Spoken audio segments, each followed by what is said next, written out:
bienvenue dans la bulle de Viergie, j'espère que vous allez bien. Nouvelle semaine, on remet les compteurs à zéro. J'ai fait les guidances Taureau, Verseau et le troisième Capricorne. C'était ceux qui s'étaient manifestés le plus la semaine passée. Ici, je regarde un petit peu ce qui s'était manifesté le plus dans les 4 guidances que j'ai faites avec les éléments.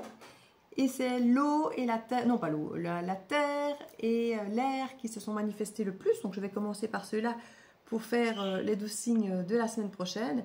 Je vais choisir de faire avec ce tarot, enfin c'est pas un tarot, celui-là c'est un oracle. Généralement je n'aime pas trop les oracles avec les livres, parce que je ne lis jamais les livres. Mais ici celui-ci je l'adore particulièrement, j'aime déjà ses dessins.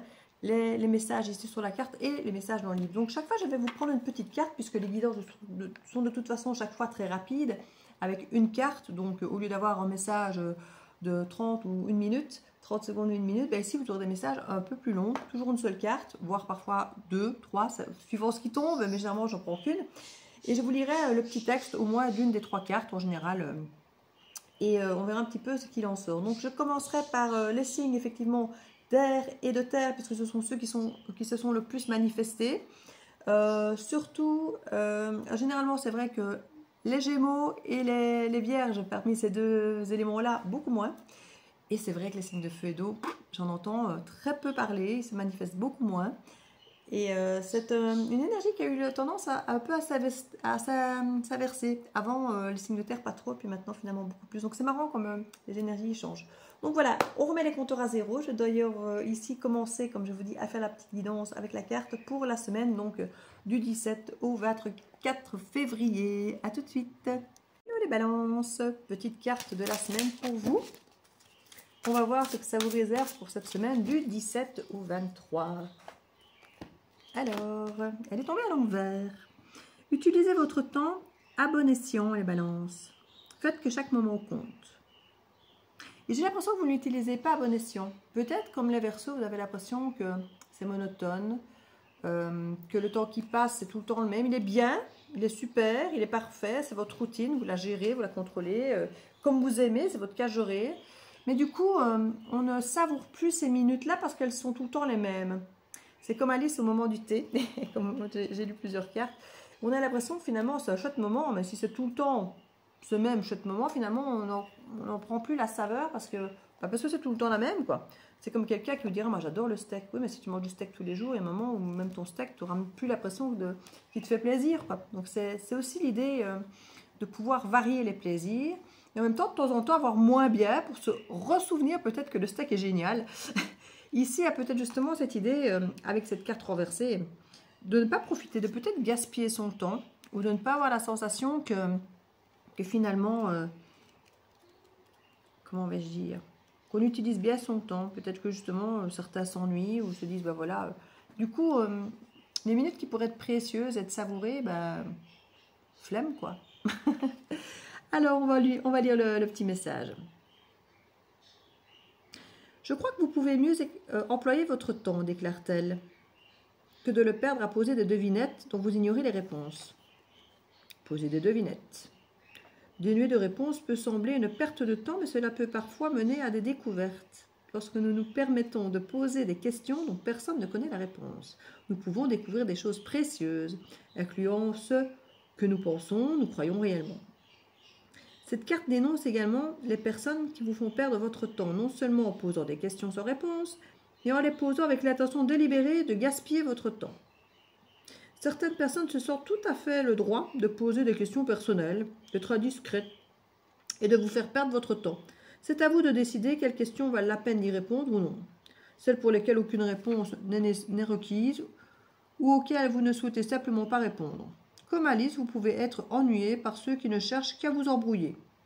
Cette carte vous indique qu'il est essentiel de créer un espace sûr autour de vous et de dissocier ce que vous sentez de faire de ce qui n'est pas dans votre intérêt et qu'il vaut mieux laisser de côté. Sur ce sujet, vous pouvez faire confiance à Alice. Nombreux sont ceux qui ne feront que vous faire perdre votre temps précieux et irremplaçable. Ne répondez qu'aux questions qui vous rapprochent d'une résolution, vous amènent à explorer le monde de façon plus profonde ou plus ouverte. Certaines personnes aiment sentir qu'elles sont suffisamment importantes pour user du temps des autres sans raison valable. Ne les laissez pas gaspiller le vôtre. En divination, cette carte nous parle de quelqu'un qui pourrait vous faire perdre votre temps en vous posant des questions dont la réponse ne l'intéresse guère. Les autres ne vous écoutent pas vraiment ou vous demandent de l'aide à plusieurs reprises sans tenir compte de vos conseils. Quelqu'un souhaite user d'une grande partie de votre temps, de votre énergie pour se sentir plus important, être écouté et avoir votre intérêt. Établissez vos limites. Le fait qu'elle soit renversée, cette carte, nous dit qu'être disponible pour tout un chacun et de s'épuiser en répondant à des questions qui ne sont pas posées avec les bonnes intentions, qu'il est question de manquer d'appréciation et de gaspiller notre temps précieux. Être prêt à se sacrifier pour les autres, se sentir impuissant, comme victime du temps, perdre du temps sur des problèmes insolubles, avoir peu d'impact en raison d'une mauvaise gestion du temps, se sentir harcelé inutilement. Donc ici, durant cette semaine, les balances, ça résonne assez fort avec ce que peut représenter la balance. La balance est un signe altruiste qui a tendance à beaucoup vouloir écouter les autres, s'occuper des autres, être en harmonie avec les autres. Et ici, peut-être que justement, vous allez réaliser que vous perdez énormément de temps à toujours aider les autres, être là pour les autres, les écouter. Et que finalement, certaines personnes finalement viennent vous demander vos conseils, vous faire perdre peut-être 1 heure ou 2 de votre temps, voire bien plus parfois, pour finalement ne absolument pas tenir compte de vos... Alors vous allez dire de toute façon, quand on donne des conseils, c'est la personne en face qui décide de ce qu'elle fait de sa vie. Au final, elle n'est pas obligée de suivre vos conseils. Mais si cette personne vient automatiquement vous demander votre avis, automatiquement vous faire perdre du temps pour ne de toute façon jamais vous écouter, ben, à quoi sert finalement à vous de mettre votre temps, votre énergie, votre patience, votre écoute, votre attention sur cette personne qui finalement vous fait juste perdre votre temps. Et ça peut être dans un tas de domaines. Au niveau professionnel, c'est pareil. Vous avez ces personnes qui vont tout le temps venir vous consulter, mais qui au final vont prendre leurs décisions sans vraiment tenir compte de votre avis. Alors que vous aurez peut-être toute une expertise, perdu du temps pour leur répondre au mieux. Donc il y a vraiment l'idée ici, en tant que balance, de certainement avoir pris déjà. Parce que pour moi, c'est déjà fait. Vous vous êtes déjà épuisé. Vous avez déjà pris du temps pour les gens, pour les autres.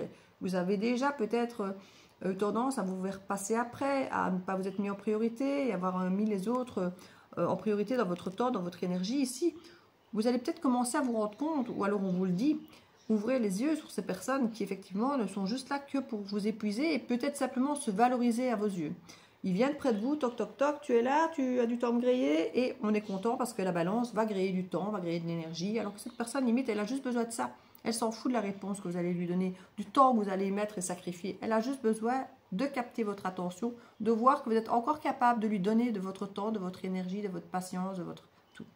Et ici, il est peut-être question de mettre le doigt sur ces personnes, sur ces choses, sur ces sujets qui finalement ne vous apportent rien, au-delà de venir pomper des choses en vous et de vous faire perdre votre temps qui pourrait être si précieux à être déployé pour des questions où il y a des réponses à aller chercher peut-être pour vous-même, pour votre vie, où là, ça vaut la peine de perdre du temps et de l'énergie, mais qu'ici, ce sont des personnes qui effectivement, ou des sujets, ou des situations qui vous demandent finalement de vous épuiser, mais pour rien.